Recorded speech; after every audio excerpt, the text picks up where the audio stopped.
Chapter 8. Then. Mac had spent most of his teenage years confusing lust with love. When he'd made out with Lauren Pepperell at the movies in ninth grade, he had been pretty convinced he was in love with her. And when Sadie Bates let him feel her up that time her parents were out of town, he was positive he loved her. And surely, when he lost his virginity to Parker Moore last year, he was in love with her, right? Sitting in his basement bedroom with Annie, he suddenly wasn't sure about any of it. Which was crazy, because he wasn't in love with Annie. But he'd never stayed up half the night or even like half an afternoon with any of those girls.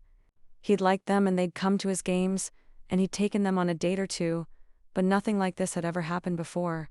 Annie was currently lying on his bed, snuggling the stuffed polar bear he'd had since birth, and teasing him for admitting that his favorite movie was The Muppet Christmas Carol. Movie, she said between giggles. I meant like a favorite movie in general, not a Christmas. That is my favorite movie, he insisted, and Annie started laughing all over again. He threw a pillow at her from his position draped across the foot of the bed. It's a good movie.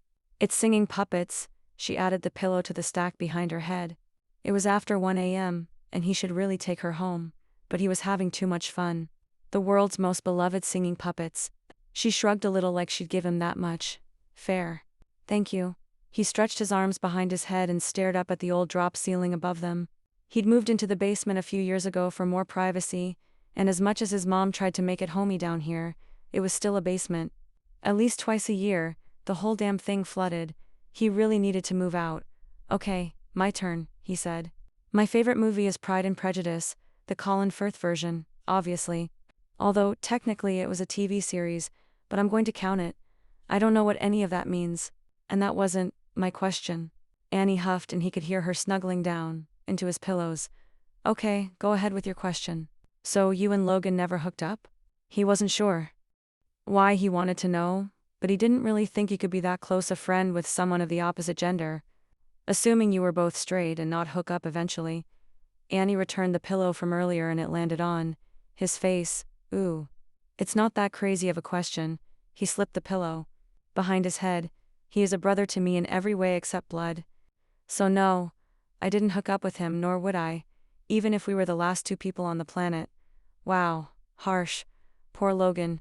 Tasha, he feels the same about me, if you say so. What's that supposed to mean?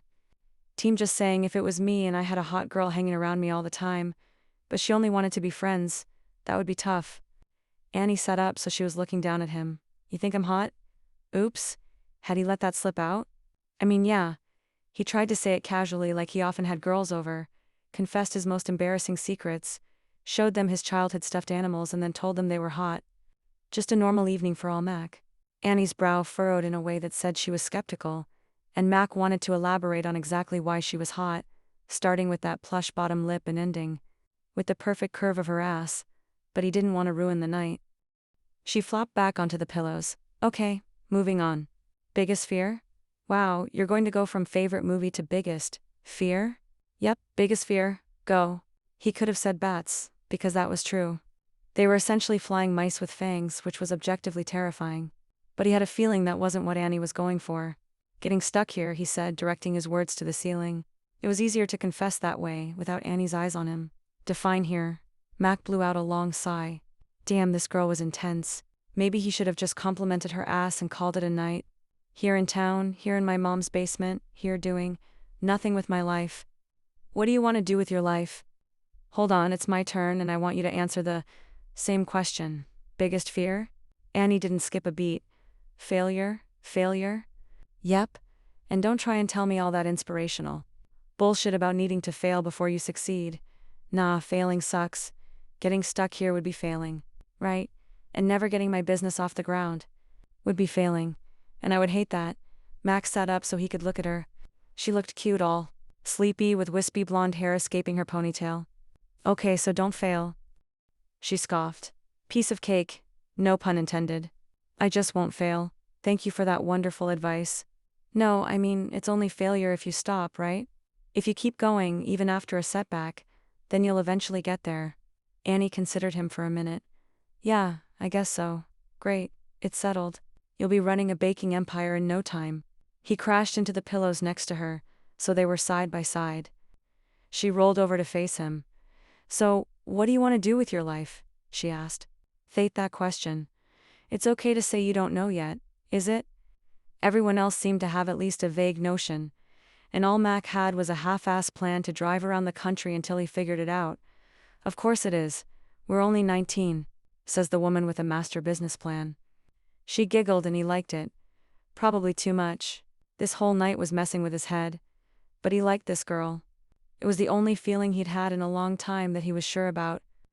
It's too bad we didn't hang out sooner, he said, wishing they hadn't wasted so many years.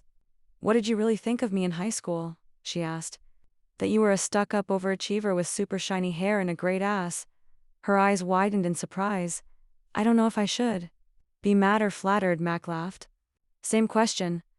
That you were a dumb jock and a sometimes bully with beautiful eyelashes? That's what you noticed about me? My eyelashes? Yep. Annie grinned and he couldn't help but laugh. Wow, there I was spending all that time in the weight room, and I could have just batted my lashes, truly. And what do you think of me now? He asked, almost afraid to hear the answer. He didn't even know what he thought of himself lately, who he was or who he wanted to be. Annie thought for a moment, her lips twisting to the side. Now, I think you're actually kinda sweet, and you're definitely not dumb. And I'm still jealous of your lashes. Mac fluttered them dramatically to cover his absurd relief at her assessment of him, and Annie giggled. Same question, she said. You're still an overachiever, but I don't see it as a bad thing when it doesn't end up in extra economics homework. Hair and ass, still perfect. She smacked him on the arm in mock outrage. Stop talking about my ass. Sorry, I'll try not to. Annie reached out and looped her finger under the gold chain around his neck. She pulled slightly until the cross that hung on the end of it dangled between them. I always wondered what was on this chain. Mac resisted the urge to squirm. First his biggest Fia, and now this. Annie was seeing more of him than Anne's had. But he wanted her to. He wanted her to know. Though that would somehow help him figure himself out. Like, through her eyes, he would start to make sense. Are you very religious? She asked, and he liked that she didn't seem put off by the thought. Mac hadn't been into organized religion in a while now, but plenty of his favorite people were. Not particularly. But you wear a gold cross. It was my grandfather's. He gave it to me for my confirmation.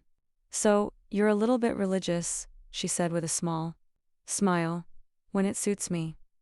Mac broke more Catholic rules than he followed, but when his grandpa got sick, he prayed like hell for him to get better. Not that it did much good in the end, except maybe comfort his mom. Annie gave a little nod, taking in this piece of information about him. She still had his necklace hooked over her finger. One gentle tug and he'd be close enough to kiss her. She realized it at the same time he did, her eyes widening slightly. Your eyes are very blue, brilliant, Mac. Sheer freaking poetry. Thank you? Her smile was quickly becoming his new favorite thing. They're beautiful. The smile grew. Thank you, you're welcome. One should probably go home. Till drive you. No more staring, he promised as he pulled a blanket over her. Good night, Annie. Good night, Mac, she murmured, snuggling down into the blanket. It was then that he realized she was still holding his stuffed polar bear.